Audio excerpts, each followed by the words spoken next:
अस्सलाम वालेकुम स्टूडेंट्स। तो आज का हमारा टॉपिक है मॉर्फोलॉजी एंड इट्स टाइप। तो सबसे पहले हम मॉर्फोलॉजी की डेफिनेशन देख लेते हैं। मॉर्फोलॉजी टू वर्ड्स का कॉम्बिनेशन है। The first one is morph and the second one is logy. Morph का मतलब है शेप या फॉर्म और लॉजीज या लोगोस का मतलब होता है नॉलेज या स्टडी। अब हम मॉर्फ और लॉजी के वर्ड्स को अगर इसको कंबाइन करें तो इसकी क्या डेफिनेशन बनती है। Morphology is the study of the shapes of words. अब किन शेप्स की स्टडी की जाती है? वर्ड्स की शेप की। इट मीन्स कि हम स्टडी करते हैं how words are made. Words actually में बनते किस तरह से। It's the study of structure of words. Words जो बन रहे हैं उनका क्या स्ट्रक्चर है। इसको मजीद क्लैरिफाई करेंगे एक और डेफिनेशन के साथ। It deals with the syntax of complex words. अब आपने देखा होगा कि इंग्लिश में बहुत बड़े बड़े वर्ड्स भी होते हैं, लाइक अनबिलीवेबल, अनफॉर्चुनेटली। इस तरह के वर्ड्स जो होते हैं उनको कम्प्लेक्स वर्ड्स बोलते हैं। अब मैंने वर्ड बोला है अनबिलीवेबल, इसका एक मॉर्फीम जो है वो अनबिलीवेबल। तो ये 3 पार्ट्स एक वर्ड्स में हैं, इनको हम बोलते हैं मॉर्फीम्स। 3 मॉर्फीम्स ने मिलकर एक वर्ड बनाया, एक कम्प्लेक्स वर्ड बनाया है। So we can say that parts of words are called morphemes. Again मैं रिपीट करती हूँ कि मॉर्फोलॉजी में हम स्टडी करते हैं कि वर्ड्स बनते कैसे हैं और वर्ड्स बनते कैसे हैं। With the help of morphemes बनते हैं। मॉर्फीम्स मिलकर एक वर्ड बनाते हैं। तो morphology is equal to set of morphemes plus the rules of how they are combined। तो हम मॉर्फोलॉजी को समझने के लिए मॉर्फीम को समझेंगे। मॉर्फीम क्या है? Morpheme is the smallest unit of meaning in a language. किसी भी लैंग्वेज में ये बहुत ही छोटा यूनिट होता है। It may be a meaningful and meaningless. अब जरूरी नहीं है कि जो एक वर्ड में पार्ट है यानी मॉर्फीम है वो मीनिंगफुल ही हो। मीनिंगफुल होता है लेकिन हो भी सकता है और नहीं भी हो सकता।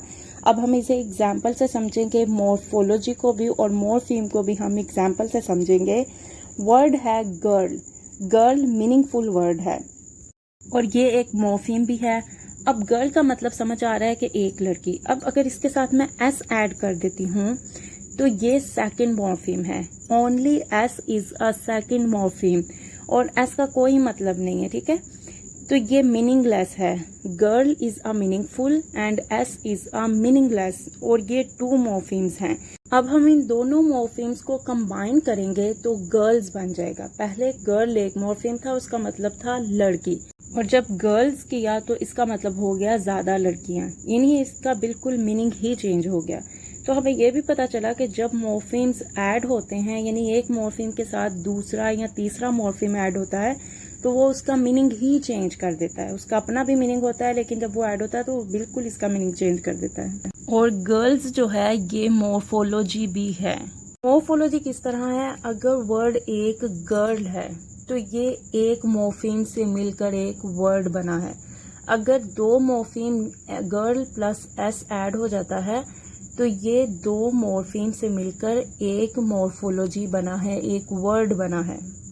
आई होप सो कि आपको इसकी समझ आ रही होगी।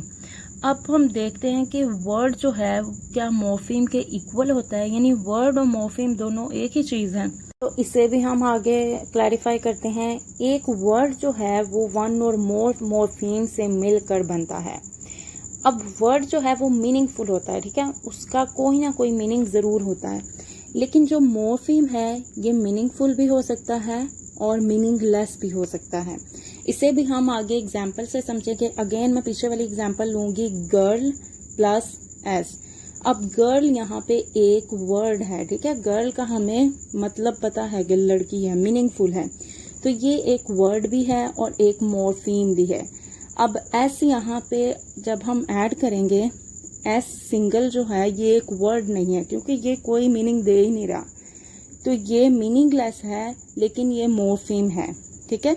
वर्ड नहीं है, मॉर्फीम है। Girl is a word plus morpheme and S is morpheme but not word. अब गर्ल प्लस एस ऐड हुए तो ये गर्ल्स बन गया। गर्ल्स एक वर्ड भी है और 2 मॉर्फीम्स भी है। Girls is equal to 1 word and 2 morphemes. अब हम आगे टाइप्स ऑफ मॉर्फीम पढ़ेंगे। The first one is free morpheme and the second one is bound morpheme. Free morpheme ऐसा मॉर्फीम है जो कि अलोन स्टैंड करे, यानी इंडिपेंडेंट हो, उसका अपना मीनिंग हो, उसे किसी दूसरे मॉर्फीम की ज़रूरत ना पड़े मीनिंगफुल होने के लिए।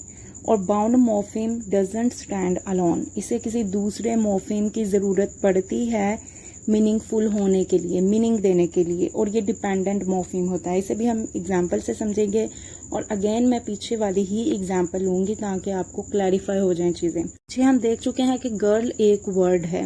अब गर्ल का मीनिंग समझ में आ रहा है कि लड़की है, तो ये फ्री मॉर्फीम है। अब इसके साथ हम दूसरा मॉर्फीम लगाएं ना लगाएं, इसे ज़रूरत नहीं है मीनिंगफुल होने के लिए किसी दूसरे मॉर्फीम की, क्योंकि गर्ल अपना मीनिंग दे रहा है, स्टैंड अलोन। अब इसके साथ एस जो है ये बाउंड मॉर्फीम है, एस कोई मीनिंग नहीं दे रहा, तो एस को मीनिंगफुल होने के लिए किसी मॉर्फीम की ज़रूरत पड़ेगी, किसी दूसरे मॉर्फीम की ज़रूरत पड़ेगी। तो इसके साथ हमने गर्ल लगा दिया, ठीक है, तो ये अब गर्ल्स बन गया, तो गर्ल्स बन गया, ये अब मीनिंगफुल हुआ, ठीक है। जो सेकंड मॉर्फीम था एस, इसको मीनिंगफुल होने के लिए किसी ना किसी मॉर्फीम की ज़रूरत पड़ी जो कि गर्ल था। Girl is a free morpheme, S is a bound morpheme. Girl is stand alone but S doesn't stand alone, तो हम इसको कंबाइन करेंगे तो गर्ल्स बन जाएगा। अब ये मीनिंगफुल हुआ जो इसका सेकंड मॉर्फीम था एस, उसके साथ कोई मॉर्फीम लगा गर्ल, तो ये बन गया गर्ल्स, एक मीनिंगफुल बन गया। आई होप सो कि आपको इसकी समझ आ गई होगी। आप फ्री और बाउंड मॉर्फीम की टाइप को मज़ीद क्लैरिफाई करना चाहें तो मैं एक वीडियो का लिंक शेयर कर रही हूँ नीचे डिस्क्रिप्शन बॉक्स में, आप वहाँ जाके इसको विजिट कर सकते हैं, मज़ीद इसको क्लैरिफाई कर सकते हैं। वो वीडियो मैंने डिटेल से बनाई है इस पर। आई होप सो कि आपको वीडियो समझ आई होगी। वीडियो अच्छी लगी तो लाइक कीजिए, शेयर कीजिए और मेरे चैनल को सब्सक्राइब कीजिए। अल्लाह हाफिज़।